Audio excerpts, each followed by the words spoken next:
I want to talk to you about some inexpensive flowers that you can plant that are great for pollinators. These are called bachelor buttons. And of course you can see that after the blue flowers bloom out, then they start turning to seed. You can pick those, snip them if you want. That's usually the best, and put them in a bag, or you can let them drop into another planter as they have done here. But beware, wherever they're going to drop, that's probably where you're going to see these flowers next year.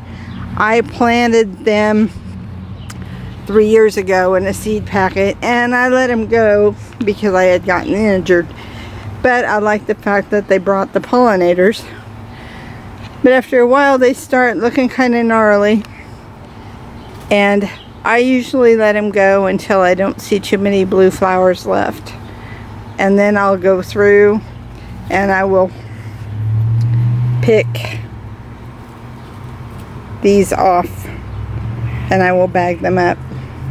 So if I want to put them somewhere else next year, I will have them. Plus whatever drops on the ground this year is going to come back next year. And of course you can tell, like I said, the little bees and other insects, they seem to love them.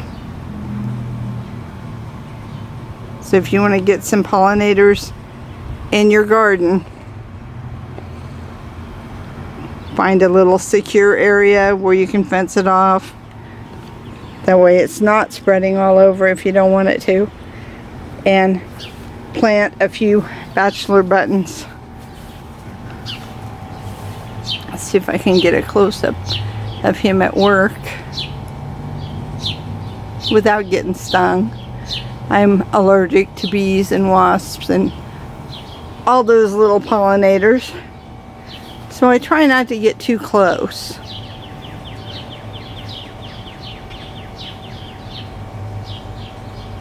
But you can see he's working his magic, going from flower to flower. And I do have a few planted near the garden area too. Like I said before though, wherever they go, something has been in here though, kind of mashing them down. And the way they are very heavy after a while. If you get a lot of rains, they'll start mashing down. That's why it's good to put a little fence up around them. And I do have a few lilac bushes in here. I'm excited to see how big they're going to get. We had planted 8 and we ended up with 3. And they're all pretty small right now. The one on the end is doing the best.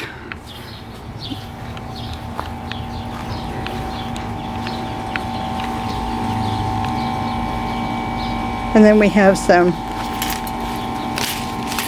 vine, which is wild, and it does make flowers and the bees love it, but I usually try to pull it because it will choke out your plants. Okay, now I've talked to you a little bit about pollinators and bringing them into the garden and little things you can do to help with that.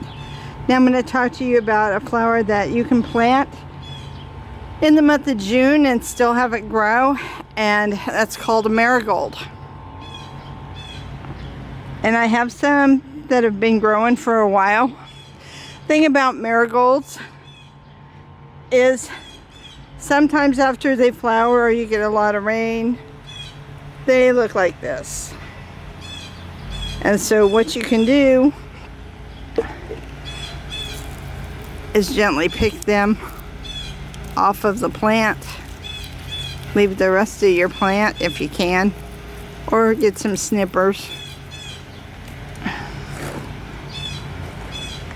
Here's another one.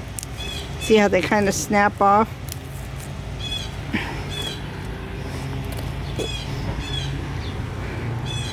And the beauty of it, dump them out onto a tray or something. All of these are seeds.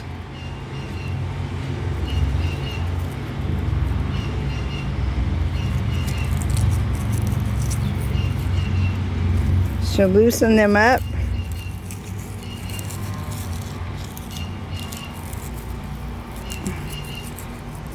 Take the seeds out of the pod, or you can plant the whole thing, but most people have better luck if they take the seeds out. And when they snap off like that, they're already dry. Unless you've had a rain the night before or something. Anyway, you see how these seeds come out really easy. The ones that are still green, you might have to let them sit a day.